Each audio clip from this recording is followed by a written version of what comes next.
Billy back here with Broship of the Nerds. Stranger Things, Season 1, Episode 1, The Vanishing of Will Byers. So, after finishing this series, I thought, man, this feels weird with this show I've been with for so long ending all of a sudden. How do I deal with this? And the answer was, I'm not ready to leave Hawkins yet. Let's revisit it. So I've decided to do a review series for you guys for the whole series of Stranger Things. So I sat down tonight and I just got done watching Season 1, Episode 1, The Vanishing of Will Byers. And at the beginning, we see Hawkins' lab and we see a man frantically running, trying to get to the elevator. And he keeps hitting the button over and over, like, let's get out of here, let's go down. Gets into the elevator and then he hears a growling, looks up, and that's it. He's gone. So we know something got him. And I'm going to try not to get ahead of myself or use my knowledge of future episodes to help me out. I'm going to try to put myself back into the mindset of what I was the first time watching this. So I'm like, okay, what got him? There was a weird sound, so I'm assuming it's some kind of creature, but what was it? And then we go to the kids playing D&D. And we hear them say, Dustin, what if it's the Demogorgon? It's not the Demogorgon, so Lucas says. It's troglodytes. And then there's another noise, and they said, oh, it's the Demogorgon. Now we're in deep shit. So Dustin I liked because of how smart he was in his cussing in episode 1. It feels very realistic for, a middle schooler at that time. And even when I was in middle school, hell, kids cussed all the time. Are you kidding me? Potty mouths like crazy because you wouldn't say certain things in front of your parents, but you would say those things in front of your friends or your classmates. So it was always interesting because how you act at home was always different than your friends, right? Your friends are your chosen family. So you would say what you were really thinking around them. And I think it's interesting because we become one person with our family, but another person with our friends. So that reminded me of that with this scene here. So Will has the option of casting protection or fireball, and Dustin's telling him protection. Lucas is saying fireball. He goes for fireball. They lose the dice. Mike's mom's like, hey, what's the deal? It's time to go. And he goes, it's 20 more minutes. He goes, I didn't know it would take 10 hours. You've been playing for 10 hours?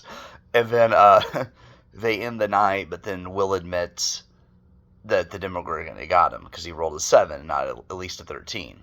So it got Will. Will's biking home. Lucas leaves. He beats Dustin into race, and Dustin's like, hey, I didn't say go. And then Will see something. He gets off his bike, and he runs home. And he gets home. He gets in the door, locks it. Very smart, very good instincts for a kid his age. Locks the door, sees something out the window, some kind of creature again. His dog's barking. He goes out back to the shed, loads up a gun.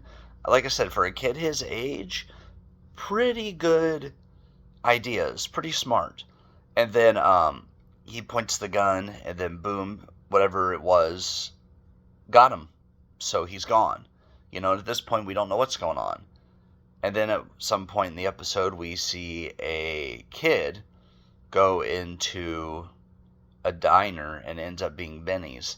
And at first, whenever the kid's sneaking fries, Benny thinks it's a boy. So he goes, hey, boy, don't you steal from me. But then when he realizes it's a girl, then his tone changes. And she's in some sort of hospital out gown kind of thing and isn't really very verbal. So, his theory about her being neglected or abused, right on. And with Will missing, Lucas, Mike, and Dustin get to the ham radio of Mr. Clark's after class, and they're talking in Australian accents because he's telling them you could reach far with it. So just a lot of cool stuff. Going back and rewatching this first episode, I'm instantly hit with nostalgia because I love this show so much and these characters. And then Hopper, let's talk about him for a second. So at first, whenever he comes in, he's hungover. You could tell he had been drinking and he was late for work. And they were talking about lawn gnomes going missing. Well, then that Joyce's son's missing. And once Joyce talks to him and Hopper sees how worried he is, he goes from being like uncaring, nonchalant to taking this very seriously. And later in the episode, we learn during the search party he gets that his daughter's living in the city, is what he tells the science teacher, Scott Clark, or Mr. Clark. And then later, after he walks away, Mr. Clark's told by one of the other search party members that his daughter died a few years ago. So you wonder where Hopper's mind is during this, where his heart is, like what's going through his head as he's searching for Will. Like, okay, we know he lost his daughter. What happened? What's going on here? So I was like, okay, this Hopper character has layers that we're going to peel back.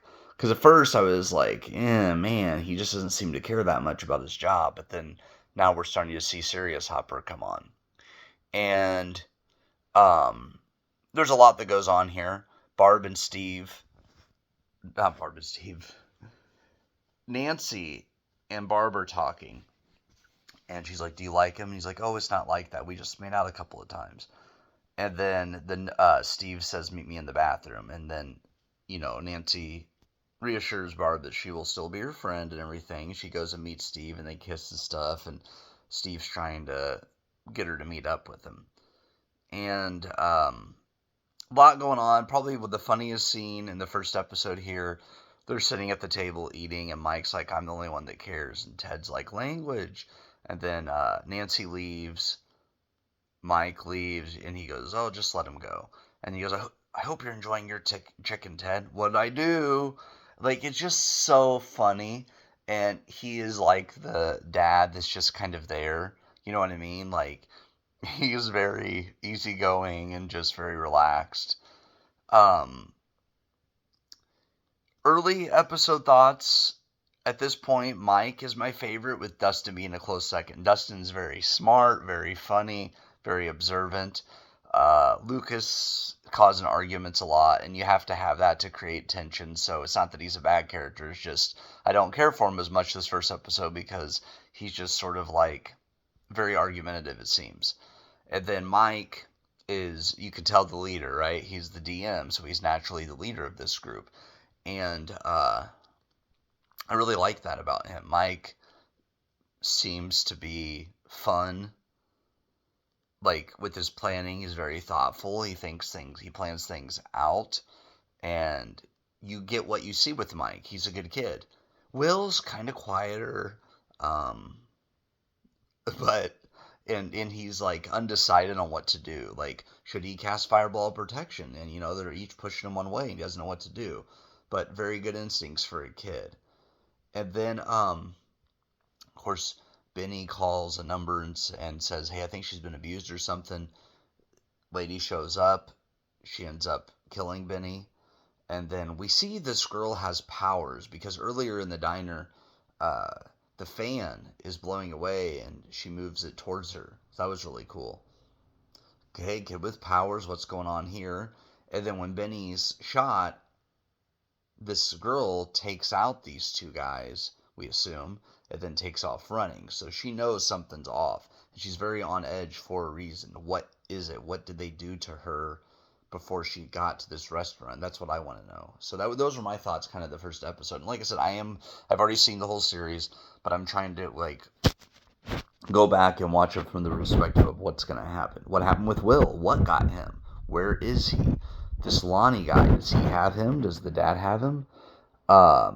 Hopper, is he going to figure this out?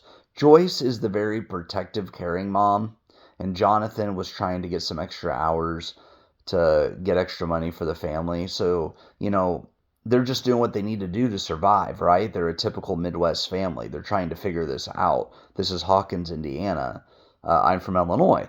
And Midwest is, anywhere is like that, really, but Midwest is like that. Families are close. You do what you have to do to get by. And in this case, Jonathan's working because he's trying to help his mom out. He's trying to make life easier for her.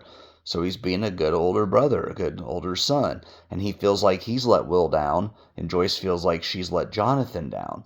So communication here needs to improve with the Byers family, for sure, is what my early impression is here. Um, and Hopper, what's his story? He lost his daughter. How? What's going on with him? Why did he lie about what happened with his daughter? Like, what's he thinking? That sort of stuff. But yeah, those were my thoughts early on. And then at the end of the episode, Mike, Dustin, and Lucas cross the do not cross zone, and they're looking for Will, and they end up finding this other kid.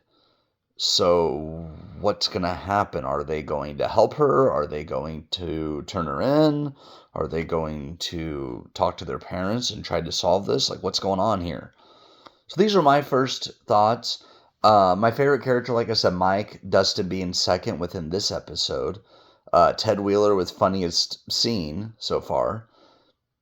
I want to know what did you think when you watched this first episode? Because I initially thought it was slow, but upon rewatch, it's not. You're building the world. You're building this world. I laid down for just a minute to watch the episode, and it's like I'm already getting back up because the episode's already over.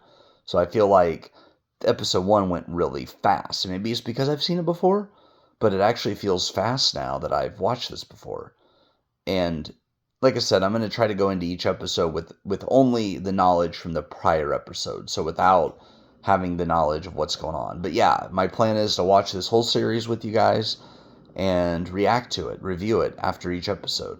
So yeah, I absolutely love this show. I love the characters. I love Hawkins. I actually just went out today to get the Nancy spinoff book, and I ended up getting some Stranger Things playing cards. Just like a deck of regular cards, but they have Stranger Things art. So yeah, and I have a few collectibles. I have a few T-shirts too. So I'm starting to try to get Stranger Things because the reality has set in that the show is over. But I'm just going back and rewatching it. So episode 1, The Vanishing of Will Byers, an episode to pull you in, hook you, and to make you wonder what's going to happen next. So I will say that this episode does an excellent job of pulling you in. The Duffer Brothers are onto something incredible here, and I can't wait to watch episode 2. So yeah, let me know who was your favorite character as of episode 1 of season 1 of Stranger Things. That's all I have for today. I'll be back soon with episode 2.